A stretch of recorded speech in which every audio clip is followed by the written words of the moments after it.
तुम्हारी फोटोज पर लाइक नहीं आए, तुम्हारे फॉलोअर्स बढ़ने की बजाय घटने लग चुके हैं, और वो लड़की जो तुम्हें अब भाव देना भी बंद कर चुकी है, और तुम आज के जमाने के ट्रेंडिंग कपड़े भी नहीं पहन पा रहे हो। इतनी सारी समस्याओं से घिरे हो तुम, और लोग क्या कह रहे हैं तुम्हें कि पढ़ाई कर लो, अच्छा करियर बन जाएगा, अच्छा खासा पैसा कमाने लग जाओगे, एक बड़े से घर में रहोगे, एक बड़े से कार से घूमोगे। लोग तुम्हें दिखाकर अपने बच्चों को उदाहरण देंगे कि देखो पढ़ने से ये सब हो जाता है, पर तुम्हारी समस्या कोई नहीं समझ पा रहा है कि तुम क्या चाहते हो।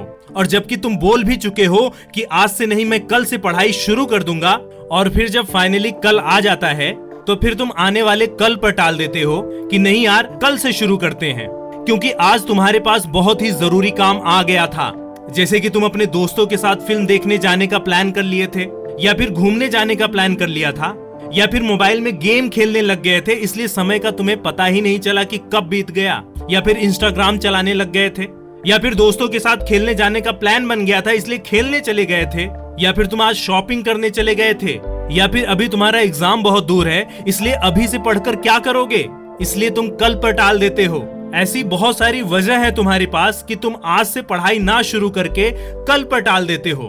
काश तुम्हारी तरह तुम्हारे माँ बाप भी सोच लेते कि मैं आज से नहीं कल से अपने बच्चों को सारी सुविधाएं दूंगा। याद है तुम्हें जब तुमने अपने दोस्त को एक नया बैग लाते हुए स्कूल में देखा था, जिसकी वजह से सारी क्लास का अटेंशन तुम्हारे दोस्त की तरफ चला गया था। तब घर पर आकर तुमने भी जिद की थी कि मुझे भी वैसा ही बैग चाहिए, तभी स्कूल जाऊंगा, नहीं तो कल से स्कूल जाना बंद कर दूंगा।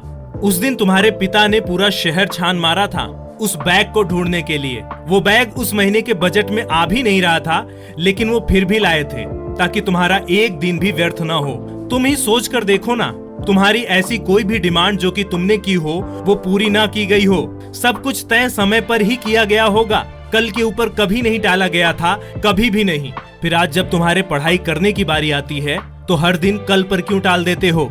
क्योंकि तुम कोई इंपॉर्टेंट काम करने लग जाते हो। अरे नहीं भाई, ये कोई इंपॉर्टेंट काम नहीं है, बस तुमने इन सब कामों को इंपॉर्टेंस दे रखा है जो कि तुम्हारे करियर में कुछ भी काम नहीं आने वाला है। इसीलिए इन सब झंझट को बहुत पीछे छोड़ दो, जितना जल्दी हो सके उतना जल्दी पीछे छोड़ दो। खुद पर फोकस करो, पढ़ाई करना शुरू करो। अगर तुम्हें फिर भी कोई मोटिवेशन नहीं मिल रहा है तो अपने माँ बाप की तरफ देखो। क्या तुम्हारी इच्छा नहीं हो रही है कि इनके लिए सब कुछ करना है, इनको दुनिया की सारी सुविधाएं देनी है? क्योंकि यही वो पेरेंट्स हैं जो तुम्हारी खुशी के लिए तुम्हारी सारी जिद मान जाते हैं, तुम्हें वो सब कुछ ला कर देते हैं जो कि तुम्हें चाहिए होता है। देखो ना, उनकी आंखों की तरफ देखो ना, तुम्हारे लिए आंखें नम हो जाती हैं उनकी। वो हमेशा चाहते हैं कि तुम एक अच्छे व्यक्ति बनो, पढ़ लिख कर समाज में नाम ऊंचा करो, तुम एक बहुत ऊंचे पद पर पहुंच जाओ। पर तुम अपने इस रवैये से वहां तक नहीं पहुंच सकते हो, क्योंकि तुम अपने आप को हर रोज यही कहते हो कि मैं आज से नहीं कल से शुरू करूंगा, और तुम्हारा वो शुरू करने वाला कल कभी भी नहीं आता है। क्यों नहीं आता है तुम्हारा कल? क्या तुम जब भी किताब खोलकर बैठते हो तुम्हें नींद आने लगती है? तुम्हारा पढ़ने में बिल्कुल भी मन नहीं लगता है? तुम जितनी बार कोशिश करते हो नाकाम हो जाते हो? अगर तुम्हारे साथ ऐसा कुछ भी हो रहा है तो तुम इस चीज से निकल सकते हो। ये सब इतना मुश्किल नहीं है, तुम सब कुछ बदल सकते हो। बहुत सारे ऐसे स्टूडेंट्स हैं जिनको पढ़ाई एक बोझ लगती है, क्योंकि उनको पढ़ाई में कोई उम्मीद ही नजर नहीं आती है। उनको लगता है कि वो दूसरों से बहुत पीछे हो चुके हैं। पर तुमको ये बात हमेशा एहसास होना चाहिए कि ये तुम्हारे लिए एक कठिन समय है, ये पल तुम्हारे लिए कठिन है जो कि तुम्हें अंदर से तोड़ने की कोशिश करेगा, लेकिन तुम्हें कभी भी हार नहीं माननी है। और ये वही पल होता है जब तुम ये डिसाइड करते हो तुम यहाँ से लौट जाओ, या फिर यहीं खड़े रहो, या फिर यहाँ से आगे बढ़कर तुम एक नई शुरुआत करो। क्योंकि तुम्हारे माँ बाप तुम्हें कुछ बनते हुए देखना चाहते हैं। तुम यहाँ से हार नहीं मान सकते हो। तुम्हें अपने सपनों के साथ साथ अपने माँ बाप के सपनों को भी पूरा करना है। हर एक व्यक्ति जिसने जिंदगी में कुछ भी हासिल किया है वो संघर्षों से गुजरा ही गुजरा है। आप सभी ने सुंदर पिचई की कहानी जरूर सुनी होगी। वो चेन्नई के एक बहुत ही साधारण परिवार से ताल्लुक रखते हैं, पर वो आज गूगल के CEO है। लेकिन ये बनना इतना आसान नहीं था। इसके लिए उन्होंने कड़ी मेहनत की और कभी भी अपने पर विश्वास कम ही नहीं होने दिया।